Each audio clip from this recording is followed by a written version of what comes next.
नमस्कार दोस्तों, welcome to Sambhav education. This is Aryan Shukla. दोस्तों, शाम के 8 बज चुके हैं। जैसा कि आप सब जानते हैं, डेली शाम को 8 बजे स्पेशल रेलवे के लिए क्लास होती है। तो आज की क्लास में हम मॉडल पेपर डिस्कस करेंगे। जिसमें जीके के 50 क्वेश्चन होंगे। सभी लोग क्लास को ध्यान से देखिएगा। जो एक्स्ट्रा फैक्ट आपको बताए जाएं उनको भी ध्यान से सुनिए। रिकॉर्ड परीक्षा में उनसे भी क्वेश्चन पूछे जा सकते हैं। चलिए शुरू करते हैं आज की क्लास। सभी को गुड इवनिंग। इसका आंसर करिएगा क्वेश्चन नंबर फर्स्ट के लिए। इतिहास से संबंधित क्वेश्चन है, अच्छा क्वेश्चन है। अंग महाजनपद की राजधानी बताइएगा। तो सर इसका आंसर करिए। बताइए अंग महाजनपद की राजधानी क्या थी। इसका राइट आंसर क्या होगा दोस्तों? वैशाली, कौशाम्बी, श्रावस्ती या फिर चंपा। डी करेक्ट आंसर होगा Champa. Yes, option number D correct answer है। अंग महाजनपद की राजधानी चंपा थी। तो option number D correct answer होगा इसका। बहुत अच्छे। इसका आंसर करिएगा क्वेश्चन नंबर 2 के लिए। टीपू सुल्तान की राजधानी बताइएगा। सभी जल्दी से आंसर करिए। बताइए टीपू सुल्तान की राजधानी क्या थी। क्वेश्चन पूछा जाता है टीपू सुल्तान की मृत्यु कब हुई थी। तो आप लोग याद रखिएगा 1799 में। कब? 1799 में। आप लोग याद रखिएगा टीपू सुल्तान की मृत्यु हुई थी। कहां पर हुई थी यह भी प्रश्न पूछा जाता है। श्रीरंगपट्टनम में। और इसका right answer option number D होगा। क्या करेक्ट आंसर होगा? ऑप्शन नंबर डी इसका राइट आंसर होगा। श्रीरंगपट्टनम टीपू सुल्तान की राजधानी थी। तो option number D correct answer होगा। ये क्या पूछा गया है, the economic history of India नामक पुस्तक किसने लिखी है। ऑप्शन को पढ़ लीजिएगा, उसके बाद आंसर करिए। जल्दबाजी में आपको आंसर नहीं देना है। जिसने अभी लाइव सेशन को लाइक नहीं किया है, लाइक कीजिएगा, शेयर कीजिएगा। चैनल पर नए हैं, चैनल को सब्सक्राइब कीजिएगा, बेल आइकन को प्रेस कीजिएगा ताकि सभी नोटिफिकेशन आप तक पहुंच सकें। इसका right answer option number B होगा, रमेश चंद्र दत्त। क्या तो option number B correct answer होगा। रमेश चंद्र दत्त ने the economic history of India नामक पुस्तक लिखी है। तो option number B correct answer होगा। अब इसका आंसर करिएगा क्वेश्चन नंबर 4 के लिए। स्वतंत्र पार्टी के संस्थापक बताइएगा। सभी जल्दी से आंसर करिए। बताइए दोस्तों, स्वतंत्र पार्टी के संस्थापक कौन थे। सी राजगोपालाचारी, गोपाल कृष्ण गोखले, वल्लभ भाई पटेल या फिर इनमें से कोई नहीं। तो इसका राइट आंसर ऑप्शन नंबर ए होगा, सी राजगोपालाचारी। क्या तो option number A correct answer होगा। स्वतंत्र पार्टी की स्थापना की थी सी राजगोपालाचारी ने। क्वेश्चन नंबर 4 का option number A correct answer होगा। अब इसका आंसर करिएगा क्वेश्चन नंबर 5 के लिए। टॉक्सिकोलॉजी किससे संबंधित अध्ययन है। ये रेलवे परीक्षा में पूछा हुआ प्रश्न है। सभी जल्दी से आंसर करिए क्वेश्चन नंबर 5 के लिए। Good evening. तो ऑप्शन को पढ़ लीजिएगा, उसके बाद ही आंसर करिए। जल्दबाजी में आपको आंसर नहीं देना है। टॉक्सिकोलॉजी किससे संबंधित अध्ययन है। Right answer option number D होगा, विष से। या तो option number D correct answer होगा इसका। आप लोग याद रखिएगा, विष से संबंधित अध्ययन को टॉक्सिकोलॉजी कहते हैं। तो सभी ने करेक्ट आंसर दिया इस बार। वेरी गुड दोस्तों, good evening. D correct answer होगा इसका। अब इसका आंसर करिएगा क्वेश्चन नंबर 6 के लिए। मनु भाकर किससे संबंधित है। अभी जो ओलंपिक हुआ था कहां पर हुआ था। पेरिस में। 2024 में पेरिस में ओलंपिक हुआ है। इसमें मनु भाकर ने पदक जीते हैं। बहुत अच्छे। सभी को गुड इवनिंग। डेली सभी लोग सेशन को ज्वाइन कीजिएगा। डेली शाम को 8 बजे स्पेशल रेलवे के लिए क्लास होती है। टाइम को याद रखिएगा। सभी डेली सेशन को ज्वाइन कीजिए। इसका right answer option number B होगा, शूटिंग से संबंधित है। या तो option number B correct answer है। मनु भाकर शूटिंग से संबंधित है। तो option number B correct answer होगा। अब इसका आंसर करिएगा क्वेश्चन नंबर 7 के लिए। नाबार्ड का फुल फॉर्म बताइएगा। क्या पूछा गया है, नाबार्ड का फुल फॉर्म। अगर पूछ लें नाबार्ड की स्थापना कब हुई, इंपॉर्टेंट है, अभी याद रखिएगा 1982 में। कब? 1982 में नाबार्ड की। क्वेश्चन आप पूछ सकते हैं, नाबार्ड का मुख्यालय कहां पर है। तो आप लोग याद रखिएगा मुंबई में। नाबार्ड का हेडक्वार्टर मुंबई में। अब इसका आंसर करिए। बताइए नाबार्ड का फुल फॉर्म क्या होता है। बी करेक्ट आंसर होगा इसका, National Bank for Agriculture and Rural Development. तो option number B correct answer होगा। जिसने भी question number 7 option number B दिया उनका सही उत्तर है। अब इसका आंसर करिएगा क्वेश्चन नंबर 8 के लिए। महाभारत के लेखक पतंजलि किसके समकालीन थे। ये अच्छा क्वेश्चन है। इस प्रकार से क्वेश्चन पूछा जाता है परीक्षा में, महाभारत के लेखक कौन है। तो याद रखिएगा महाभारत को किसने लिखा है, किसकी रचना है। पतंजलि की। किसके समकालीन थे। चंद्रगुप्त मौर्य, अशोक, पुष्यमित्र शुंग या फिर चंद्रगुप्त प्रथम। इसका right answer option number C होगा, Pushyamitra Shunga. C correct answer होगा। या तो ऑप्शन नंबर सी का राइट आंसर आप लोग याद रखिएगा, पतंजलि पुष्यमित्र शुंग के समकालीन थे। तो option number C correct answer होगा। अगर पूछ लें शुंग वंश की स्थापना किसने की थी, तो आप लोग याद रखिएगा पुष्यमित्र शुंग ने शुंग की स्थापना की थी। और मौर्य वंश के बाद मगध पर जो शासन है शुंग डायनेस्टी, शुंग वंश ने किया था। इसका आंसर करिएगा क्वेश्चन नंबर 9 के लिए। बताइए यूरिन में किस प्रकार का एसिड पाया जाता है? ये बायोलॉजी संबंधित क्वेश्चन है, सभी जल्दी से आंसर करिए। क्या पूछा गया? यूरिन में किस प्रकार का एसिड पाया जाता है? इसका right answer option number D होगा, यूरिक एसिड। या तो option number D correct answer है, यूरिन में यूरिक एसिड पाया जाता है, तो option number D correct answer होगा। सभी ने करेक्ट आंसर दिया, वेरी गुड दोस्तों। अब इसका आंसर करिएगा क्वेश्चन नंबर 10 के लिए। सभी जल्दी से आंसर करिए क्वेश्चन नंबर 10 के लिए। बताइए किसे भारत का प्रथम आधुनिक व्यक्ति माना जाता है? सभी जल्दी से आंसर करिएगा। क्या पूछा गया? निम्न में से किसे भारत का प्रथम आधुनिक व्यक्ति मानते हैं? राइट आंसर क्या होगा? राजा राममोहन राय। या तो option number C correct answer होगा, राजा राममोहन राय को भारत का प्रथम आधुनिक व्यक्ति माना जाता है। सी करेक्ट आंसर होगा। ये ग्रुप डी की परीक्षा में पूछा हुआ प्रश्न है रेलवे की, तो option number C correct answer है। इंपॉर्टेंट है, फिर से क्वेश्चन पूछा जा सकता है क्योंकि परीक्षाओं में प्रीवियस ईयर क्वेश्चन जो होते हैं रिपीट होते हैं। इसका आंसर करिएगा क्वेश्चन नंबर 11 के लिए। विटामिन के की कमी का परिणाम क्या होगा? अगर शरीर में विटामिन के की कमी होगी तो क्या इसका परिणाम होगा, यह आपको बताना है। स्कर्वी रोग हो जाएगा, हृदय का थक्का बनने में कठिनाई होगी, सांस लेने में कठिनाई होगी, या फिर दृष्टि दोष होगा। तो सभी इसका आंसर करिए क्वेश्चन नंबर 11 के लिए। आंसर आप लोग दीजिएगा, राइट या रॉन्ग आप लोग आंसर करिए। इसका right answer option number B होगा, रक्त का थक्का बनने में कठिनाई होती है विटामिन के की कमी से, तो option number B correct answer होगा। इसका आंसर करिएगा क्वेश्चन नंबर 12 के लिए। बताइए नील नदी घाटी में किस सभ्यता का विकास हुआ था? आपको बताना है नील नदी घाटी में किस सभ्यता का विकास हुआ था, तो right answer option number C होगा, मेसोपोटामिया की सभ्यता का।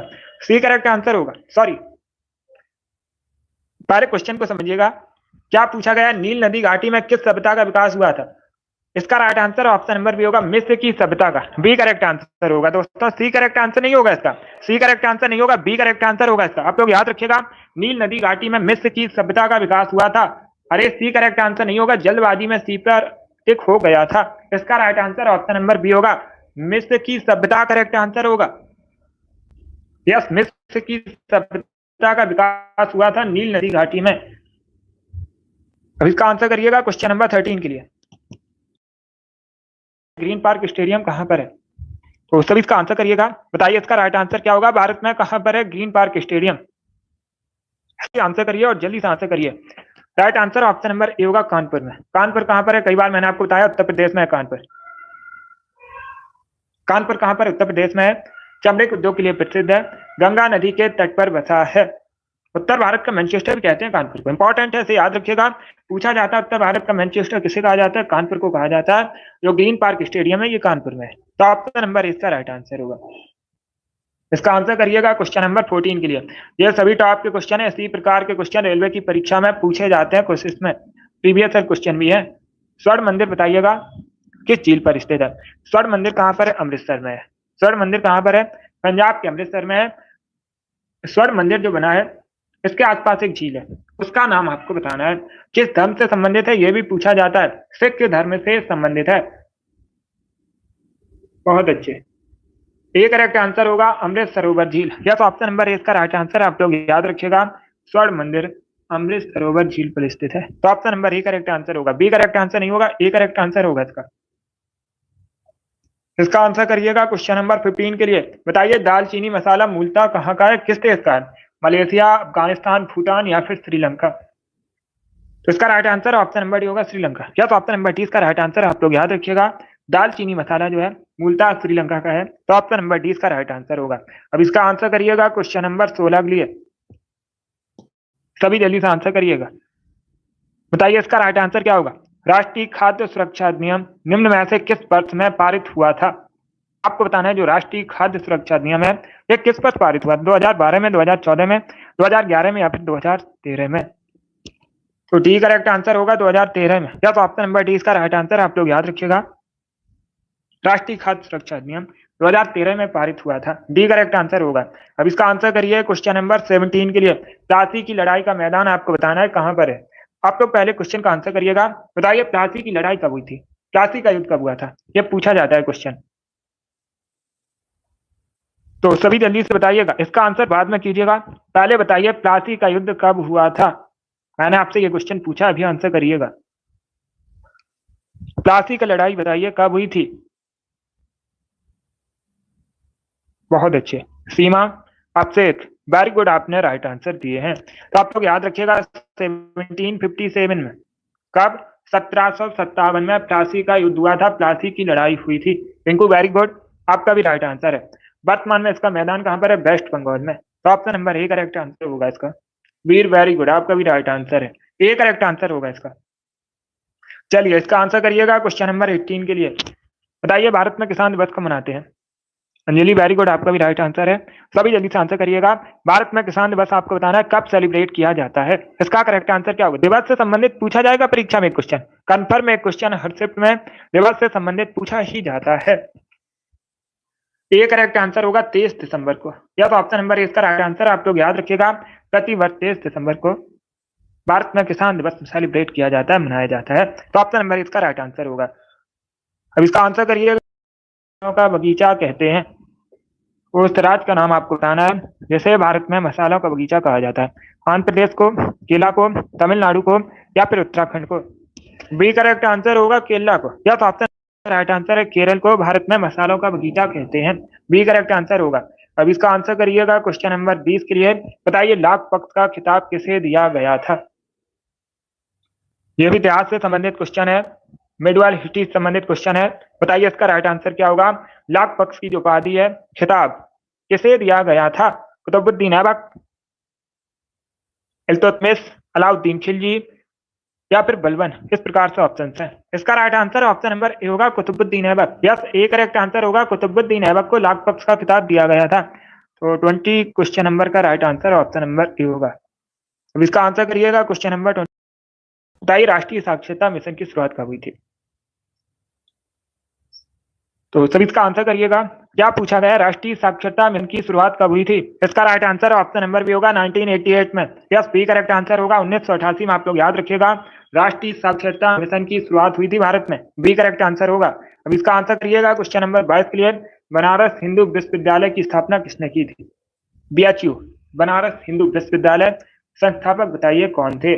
बी करेक्ट आंसर होगा पंडित मदन मोहन मालवीय। ऑप्शन नंबर 20 का राइट आंसर है।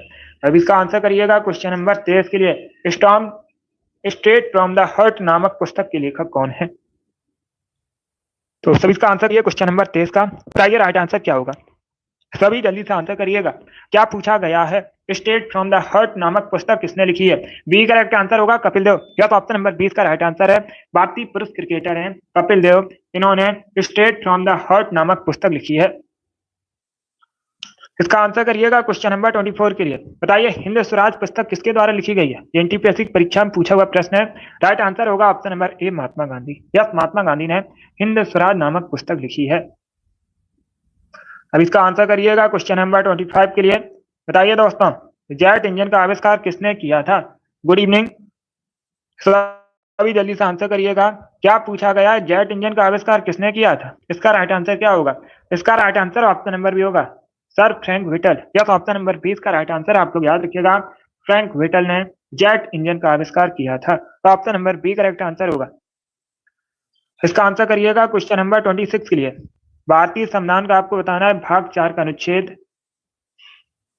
43B किससे संबंधित है? इसका राइट आंसर क्या होगा? ये भी पॉलिटी से संबंधित क्वेश्चन है, अच्छा क्वेश्चन है। तो सभी इसका आंसर करिए। बताइए राइट आंसर क्या होगा?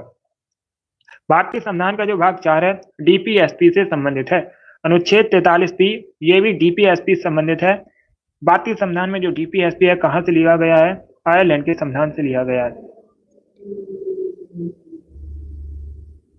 तो सभी इसका आंसर करिएगा। बताइए इसका राइट आंसर क्या होगा? इसका right answer option number D होगा, सहकारी समितियों से संबंधित है। क्या करेक्ट आंसर होगा? ऑप्शन नंबर डी इसका राइट आंसर है। डी करेक्ट आंसर होगा इसका, सहकारी समितियों से संबंधित है। इसका आंसर करिएगा क्वेश्चन नंबर 27 के लिए। आपको बताना है इम्फाल किस भारतीय राज्य की राजधानी है? बहुत इजी क्वेश्चन है, सभी जल्दी से आंसर करिए। बताइए इसका राइट आंसर क्या होगा? जो इम्फाल है किस भारतीय राज्य की राजधानी है? मणिपुर, त्रिपुरा, नागालैंड या फिर सिक्किम की? आंसर सभी लोग दीजिएगा और जल्दी से आंसर करिएगा। इम्फाल कहाँ की राजधानी है ये पूछा गया है। इसका राइट आंसर ऑप्शन नंबर ए होगा मणिपुर की। यस, इम्फाल मणिपुर की राजधानी है। त्रिपुरा की राजधानी अगरतला है। नागालैंड की राजधानी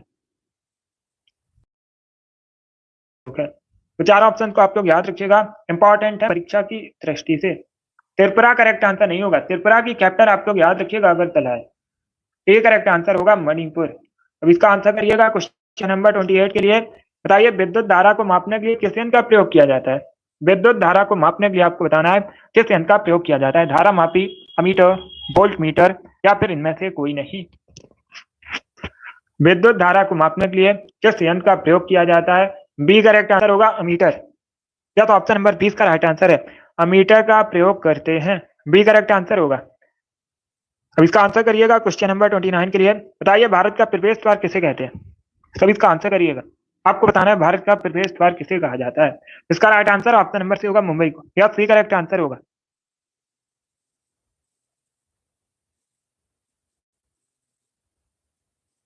सी करेक्ट आंसर होगा इसका। भारत का जो प्रवेश द्वार है मुंबई को कहते हैं। Option number C correct answer होगा।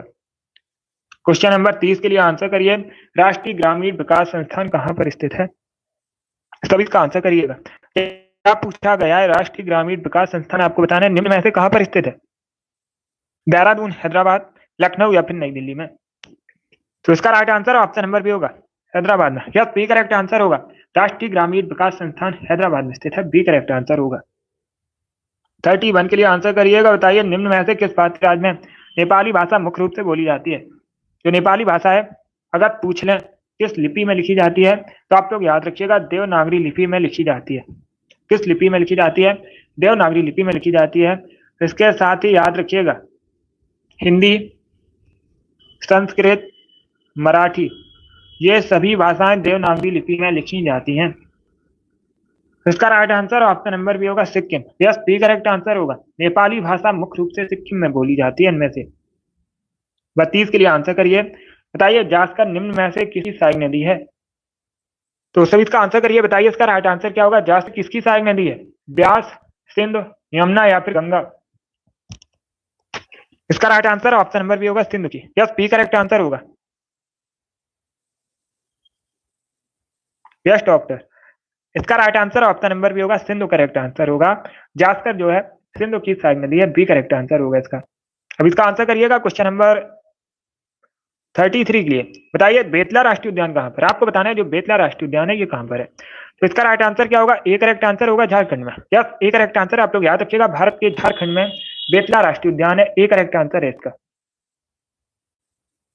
अब इसका आंसर करिएगा क्वेश्चन नंबर 34 के लिए। मिनी माता रोग बताइए किसकी वजह से होता है? जो मिनी माता रोग है आपको बताना है किसकी वजह से होता है? सीसा, कैडमियम, जस्ता या फिर पारा? इसका right answer option number D होगा मरकरी पारा। डी करेक्ट आंसर होगा इसका। अब लोग याद रखिएगा मिनी माता रोग जो है पारा की वजह से होता है। अब इसका आंसर करिएगा क्वेश्चन नंबर 35 के लिए। यस राम कुमारी, इसका आंसर करिए। बताइए भूरा कोयला किसे कहते हैं? सबसे उच्च कोटि का कोयला पूछा जाए तो मैंने आपको कई बार बताया एंथ्रासाइट है। रेलवे की परीक्षा में पूछा भी गया था। सबसे उच्च कोटि का कोयला कौन सा होता है? एंथ्रासाइट होता है। भूरा कोयला किसे कहा जाता है? इसका right answer option number D होगा lignite. Yes, D correct answer होगा। लिग्नाइट को भूरा कोयला कहते हैं। इसका आंसर करिए क्वेश्चन नंबर 36 के लिए। पाहुल प्रथा को किसने शुरू किया था? पाहुल प्रथा को आपको बताना है किसने शुरू किया था? गुरु गोविंद सिंह, गुरु रामदास, गुरु नानक देव या फिर गुरु अर्जन देव? पाहुल प्रथा बताइएगा किसने शुरू किया था इसे? इसका राइट आंसर ऑप्शन नंबर ए होगा गुरु गोविंद सिंह। ये सिख धर्म के 10वें गुरु थे। कई बार मैंने आपको बताया भी है, पूछा जाता है सिख धर्म के 10वें गुरु कौन थे? गुरु गोविंद सिंह थे। इन्होंने पाहुल प्रथा को शुरू किया था। इनका जो जन्म है पाटलिपुत्र में हुआ था, वर्तमान में पटना के नाम से जाना जाता है। अब इसका आंसर करिए क्वेश्चन नंबर 37 के लिए। आपको बताना है किस बौद्ध संत के प्रभाव ने अशोक ने बौद्ध धर्म को ग्रहण किया था? अशोक ने बौद्ध धर्म को ग्रहण किया था, आप लोग याद रखिएगा। इसका right answer option number B होगा उपगुप्त के प्रभाव में। बी करेक्ट आंसर होगा। अब इसका आंसर करिएगा क्वेश्चन नंबर 38 के लिए। मृतकों का टीला कहते हैं? सभी जल्दी से आंसर करिएगा। क्या पूछा गया है? निम्न में से किसे कहा जाता है मृतकों का टीला? Right answer option number B होगा मोहनजोदड़ो को। यह option number B correct answer है। मृतकों का टीला किसे कहा जाता है? मोहनजोदड़ो कहा जाता है। अगर पूछा जाए वर्तमान में मोहनजोदड़ो कहां पर है? वर्तमान में मोहनजोदड़ो कहां पर है? तो आप लोग याद रखिएगा पाकिस्तान में है। कहां पर है? पाकिस्तान के सिंध प्रांत में। जिला है लरकाना, लरकाना जिले में स्थित है। इसका right answer option number B होगा। अब इसका आंसर करिए क्वेश्चन नंबर 39 के लिए। बताइए प्रेम वाटिका पुस्तक किसके द्वारा लिखी गई है? बी करेक्ट आंसर होगा रसखान। क्या तो ऑप्शन नंबर 20 का राइट आंसर, आप लोग याद रखिएगा, रसखान ने प्रेम वाटिका पुस्तक लिखी है। इसका आंसर करिएगा क्वेश्चन नंबर 40 के लिए। बताइए सुभाष चंद्र बोस ने अस्थायी सरकार की स्थापना कहां पर की थी? आपको बताना है सुभाष चंद्र बोस ने अस्थायी सरकार की स्थापना कहां पर की थी? सिंगापुर, जापान, बर्मा या फिर भारत में? तो इसका राइट आंसर ऑप्शन नंबर ए होगा, सिंगापुर में। यस, ए करेक्ट आंसर होगा। सुभाष चंद्र बोस ने अस्थायी सरकार की स्थापना की थी सिंगापुर में। 41 के लिए आंसर करिएगा, माई कंट्री माई लाइफ पुस्तक किसके द्वारा लिखी गई है? यह सीजीएल की परीक्षा में पूछा हुआ प्रश्न है, तो सभी जल्दी से बताइएगा इसका करेक्ट आंसर क्या होगा।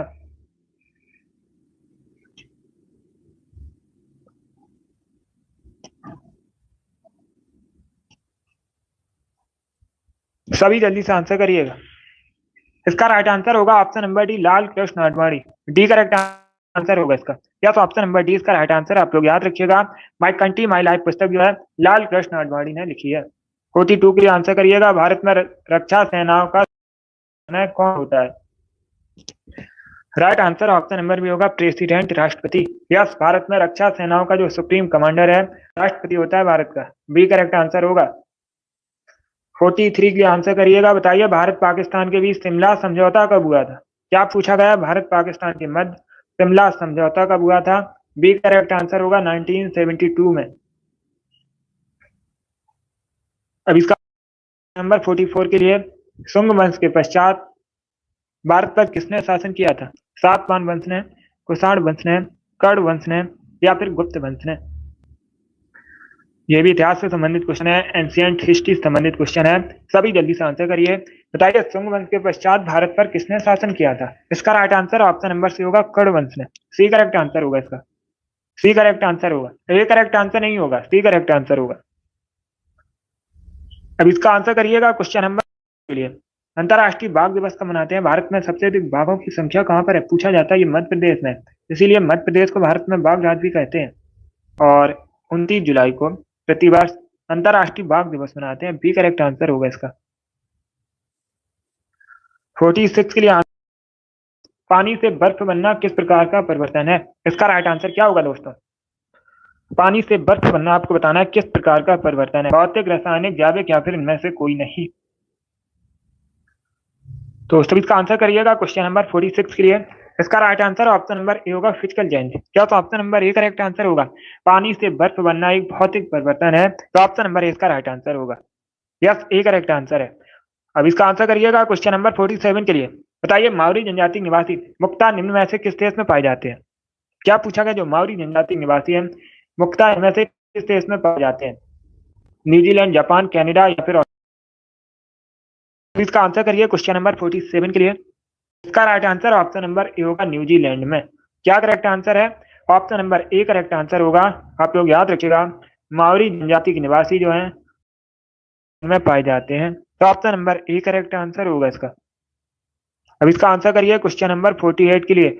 अब आपको बताना है GUI का फुल फॉर्म क्या होता है। तब इसका आंसर करिएगा। बताइए GUI का फुल फॉर्म क्या होता है? ये क्वेश्चन नंबर 48 है। आंसर सभी लोग दीजिएगा और जल्दी से आंसर करिए क्वेश्चन नंबर 48 के लिए। ए करेक्ट आंसर होगा, ग्राफिकल यूजर इंटरफेस। यह ऑप्शन नंबर इसका राइट आंसर है। GUI का फुल फॉर्म होता है ग्राफिकल यूजर इंटरफेस, तो ऑप्शन नंबर ए इसका राइट आंसर है। अब इसका आंसर करिएगा क्वेश्चन नंबर 49 के लिए। बताइए डलहौजी हिल स्टेशन कहाँ पर है? ये चार ऑप्शन आपको दिए गए हैं, निम्न में से कहाँ पर है डलहौजी हिल स्टेशन? हिमाचल प्रदेश, उत्तराखंड, तमिलनाडु या फिर राजस्थान में? तो सभी इसका आंसर करिएगा। बताइए इसका राइट आंसर क्या होगा? बहुत अच्छे। इसका राइट आंसर ऑप्शन नंबर ए होगा, हिमाचल प्रदेश में। या तो option number A correct answer है, आप लोग याद रखिएगा। भारत के हिमाचल प्रदेश में डलहौजी हिल स्टेशन है, तो option number A correct answer होगा। बहुत अच्छे, ए करेक्ट आंसर होगा इसका। या तो ऑप्शन नंबर ए इसका राइट आंसर है, हिमाचल प्रदेश करेक्ट आंसर होगा। अब इसका आंसर करिएगा क्वेश्चन नंबर 50 के लिए। आज का लास्ट क्वेश्चन है। बताइए निम्न में से कौन सी धातु हथेली पर पिघल जाती है? उस धातु का नाम आपको बताना है। जो हथेली पर पिघल जाती है? पोटेशियम, गैलियम, सोडियम या फिर एल्यूमिनियम? इस प्रकार से ऑप्शन हैं। इसका right answer option number B होगा गैलियम। बी करेक्ट आंसर होगा। गैलियम जो है ये हथेली पर पिघल जाती है। बी करेक्ट आंसर होगा, एक धातु है गैलियम। इस प्रकार से क्वेश्चन पूछ लेते हैं। गैलियम क्या है? तो एक धातु है। बी करेक्ट आंसर होगा इसका। बहुत अच्छे। चलिए दोस्तों, आज की क्लास में हमने स्पेशल रेलवे की परीक्षाओं के लिए मॉडल पेपर डिस्कस किया, जिसमें जीके के 50 क्वेश्चन थे। आई होप आप सभी को ये प्रश्न समझ आए होंगे। तो क्लास को लाइक कीजिएगा, शेयर कीजिएगा, चैनल पर नए हैं चैनल को सब्सक्राइब कीजिएगा, बेल आइकन को प्रेस कीजिए ताकि आप सभी तक नोटिफिकेशन पहुंच सकें। डेली क्लास होती है ये शाम को 8 बजे। टाइम को याद रखिएगा। सभी लोग डेली सेशन को ज्वाइन कीजिए। बहुत अच्छे। अगली क्लास होगी कल सुबह 10 बजे। टाइम को याद रखिएगा, टाइम से सेशन ज्वाइन कीजिएगा। चलिए, इसी के साथ मैं आपको मिलूंगा अगली क्लास में। Thank you guys, thank you for watching.